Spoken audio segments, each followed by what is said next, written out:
What's up, guys? My name is Eric. I wanted to talk with you about brackets at decks today and what kind of brackets you play and what do you find the most fun when you do play Magic the Gathering.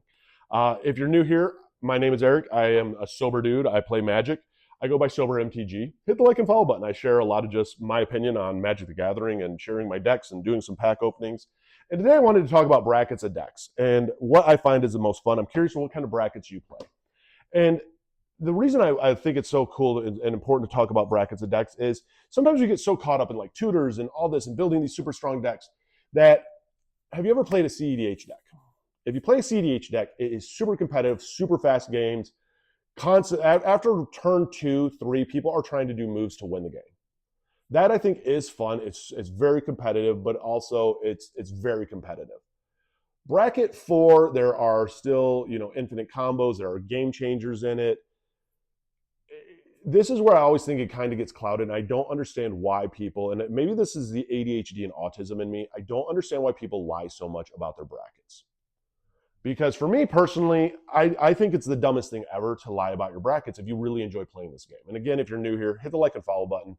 I appreciate everybody who's followed this channel. I like how it's kind of growing, and this is one of my passions. Comment your experience down below. I'm really honest about my brackets. Majority of my decks are bracket 2 and bracket 3, actually. I don't play any bracket 1. Bracket 1 decks will take forever to play. A very boring game almost. I mean, it's going for hours. It can be fun. I mean, if you're all playing bracket 1 just to play and catch up is fun.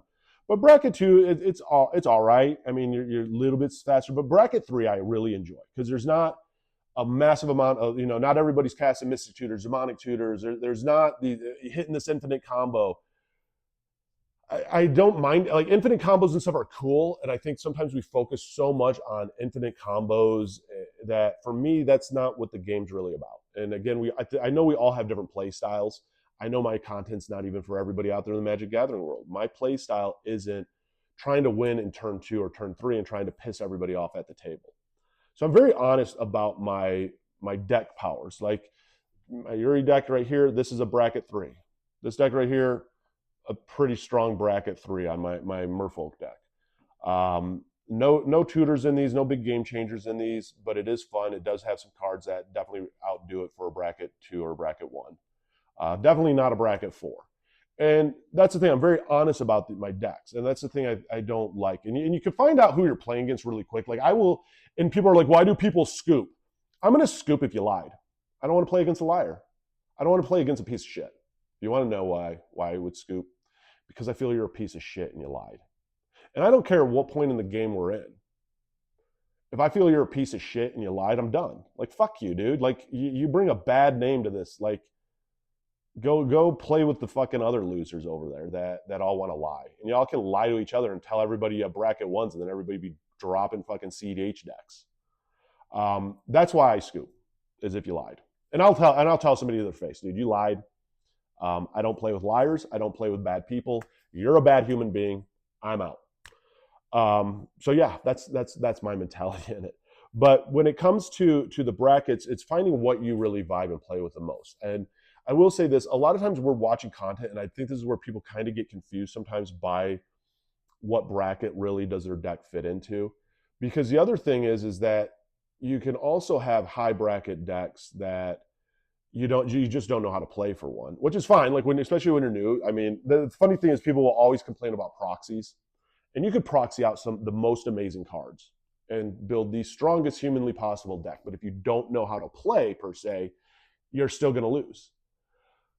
And that happens with all decks out there. But so you want to make sure you have a good mix of interactions and direction with your deck and knowing exactly what your win cons are. And so, when it comes to playing, I think it's just really important to be honest and open. And playing with others, you do learn a lot about Magic. You learn a lot about your deck.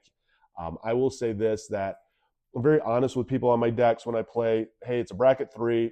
I just built this deck, so I don't know how it's going to play. And that's true. Like, I don't know how really a deck's going to play until about 3 times I play. I mean, the one thing I am kind of guilty of is in majority of my decks, I'll make sure I usually will start off with like 37 lands. And then I'll start to cut and change from there depending on not realizing I had more mana ramp cards than what I thought, and then all of a sudden it's like I have a surplus of mana and not enough, enchantments or interactions. So definitely play out your decks a little bit, and the more that you do play your decks, the more you become familiar with it and knowing where the bracket fits. So, I mean, when it comes to the brackets, just remember that, to be as honest as possible with it, um, letting people know exactly what you're playing and having fun with this. Like, I think it's all about kind of keeping the game fun. And that's why I do like bracket 3, just because it allows me to like interact with everybody, like on a human level. Like, hey, how you been doing? What are you up to? How's the family type thing? Instead of like literally having to pay attention to each person and each interaction going, okay, what are they setting up? What are they setting up? It allows me to kind of like let my brain breathe a little bit and keep it more enjoyable. And that's my style of Magic. And that's where I think you kind of find your community and your fit of like, what is your style of Commander if you play Commander? Is your style of Commander more that gathering side of it, or is it more the Magic side of it? Mine's more the gathering side, I would say. I like the kitchen table Magic. I like the let's just have fun Magic. I don't care if you play proxies. Let me know. The proxies, cool, dude. They're proxies. Don't overpower the deck. I don't care. Like, you can have a completely proxied out deck, and if you tell me it's bracket 3, I just expect it to be a bracket 3 deck. If you could completely proxy out a bracket 1 deck, and as long as it's a bracket 1, I don't care. I do care though just about the power level of it. I mean, don't tell me it's a bracket 1 deck or a bracket 2 deck, say, or bracket 3 deck, and next thing you know, you're dropping every single tutor there is, and you're dropping all these game changers, and next thing you know, 5 rounds later, you infinite comboed me. I'm going to be pretty pissed and tell you you're a piece of shit. And that's where I think proxies really got a bad name, is you had a lot of players out there like that. But again, I'm curious what you think on content like this. I'm always curious what you think on brackets. What brackets do you play? I'm a big fan of bracket 3. That's my go-to. Hit the like and follow button if you like content like this. Comment down below your experiences, because I always love to know how people play. I like to know that I'm not the only one that I like to play like bracket 3 and not make it like super competitive, but competitive enough. And I'd love to know what you'd like to play. So comment down below. Stay sober, stay safe, and just keep enjoying Magic. Keep it affordable, keep it fun, and keep it safe is what I would like to say.